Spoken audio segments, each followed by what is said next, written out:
Nabii Allah Suleiman alipokuwa amekaa na kijana wake, fajaa malakul maut, akaja huyu. Alipokuja malakul maut akamtazama sana, jicho lake kubwa. Kijana akasema, hule si mtazamo mzuri hule, kwa sababu Islam, jicho la mwanadamu linasema. Sauze macho hayo ya watu waliopewa kazi.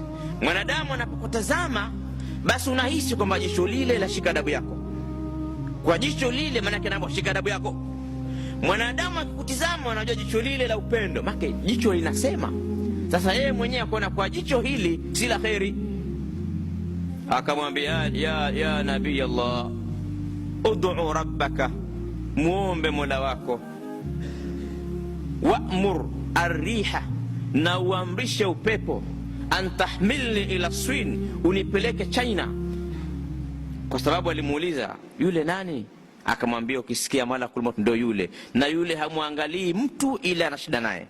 Akasema ya nabii Allah, niombe. Mtume akaomba dua, upepo kaja ukamchukua ukampeleka China. Alipofika China, malakul maut tayari yuko pale, anatua tu, anamwambia ndio nashangaa eti mimi niko hapa, wewe upo kule. Akachukua roho yake. Sasa siku ya pili alikwenda kutembea tena kwa Nabii Allah Suleiman, akamuhadithia kwamba yule kijana nilitakiwa nikamtoe roho China. Sasa nilimkuta hapa, kanambia aliniomba nimwombe usafiri wa upepo ende zake China. Akamwambia basi huko ndiko ulikomtoa roho, kwani ule udongo wake ulitoka pale.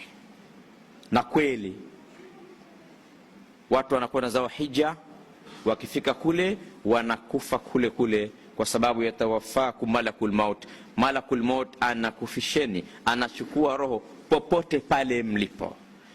Akachukuliwa roho yake huko, kwa sababu ndio sehemu ambayo Mwenyezi Mungu ameiandika.